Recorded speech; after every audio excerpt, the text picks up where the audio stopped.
Hi everyone, Peter here from Flow High Performance, and in this video we're going to be covering optimal acceleration mechanics and how we can use this to enhance our speed for sports performance.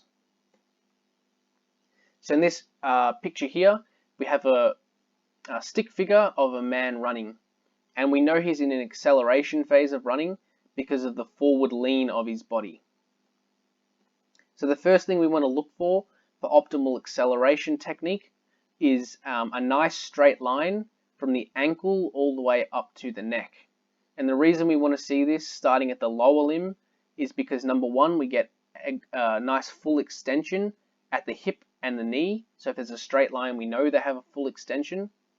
If we see a crooked line, so if the leg goes like this, then we know that they're not fully extending at the hip and the knee, which means they actually have more potential to produce force into the ground. So they actually, each step they're doing is short, when they actually could be extending a little bit more and propelling themselves forward more. And then secondly, at the torso, if we have a nice, quite straight line, it means we have a nice rigid torso and we're holding that spine in a fairly neutral position, which means we're not leaking energy through spinal movement. And that angle that we just established, we want that to be at around 45 degrees to the horizontal. So the reason we want that 45-degree angle is because we want to propel ourselves forward. So we want to maintain that forward lean. We don't want to just drive straight up. So athletes who are very strong and powerful can often accelerate at angles that are less than 45 degrees, so they can get even lower to the ground. And then athletes who are probably not as elite, so they're not at an elite level, they will probably accelerate at angles that are a bit higher than 45 degrees. But around 45 degrees will be the optimal that we're looking for the sake of this video. So now paying attention to the foot of the limb that's driving up. So we want to make sure that our toes are pointed up of this foot. The reason we want that toe to be pointed up is because having that ankle dorsiflexed creates a pre-stretch in the Achilles tendon, which means that when we strike the ground and our Achilles tendon's already stretched, we get a nice stretch reflex, which helps us produce more force and propel ourselves even further forward, which is with each step.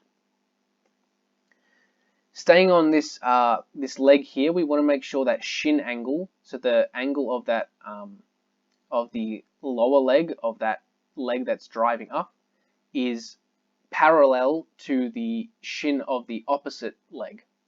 And the reason we want this is because we want that foot or that leg, when we strike the ground for that next step, we want to strike the ground down and back. So we want to make sure it's down and back. And the reason we want to do that is because of ground reaction forces. So whenever we hit the ground, we get basically forces working directly opposite to the forces we're producing. So if we strike the ground down and back, we get an opposite force, which is going to be forward and up, which is what we want. We want it to be forward. If our shin is out here, so that leg's swinging too far forward, and we strike the ground, basically what we get is we get ground reaction forces that are going up and back. So we actually are creating braking forces. So we're actually going to slow ourselves down if we strike the ground in front too far forward.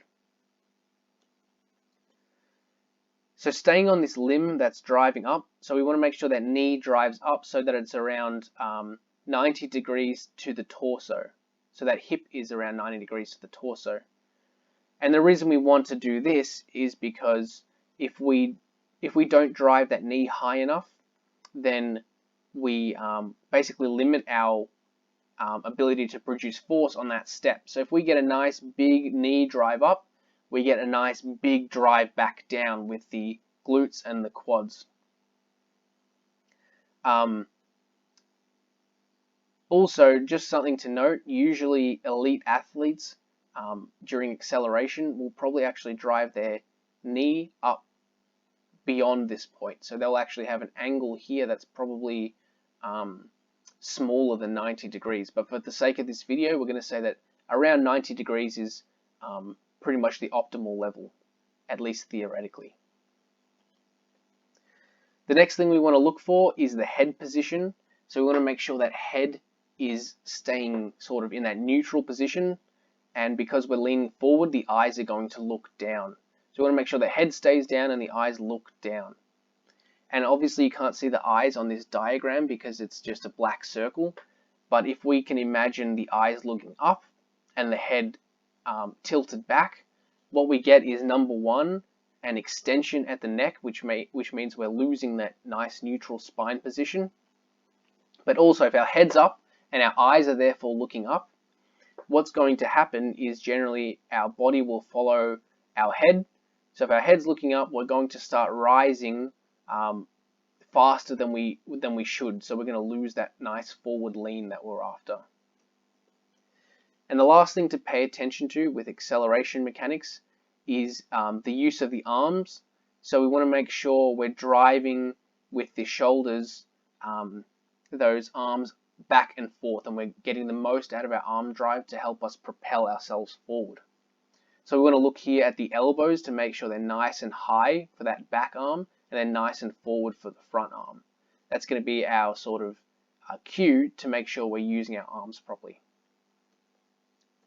So that's it for this video, guys. Thanks for watching, and hopefully you got something out of it.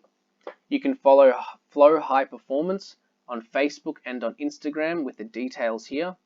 And you can also subscribe to this YouTube channel if you haven't already for the latest informative videos. So on Facebook and Instagram, you'll find these research infographics, which are essentially the latest research summarized into these easy to understand pictures, so that you can stay up to date with the latest research in sports performance training.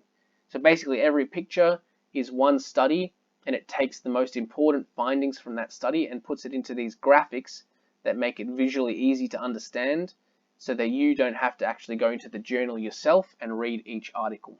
So if you think that's going to be interesting and you're interested in learning more about sports performance, then you can definitely check those out. So thanks for watching, guys, and hopefully you got something out of this video.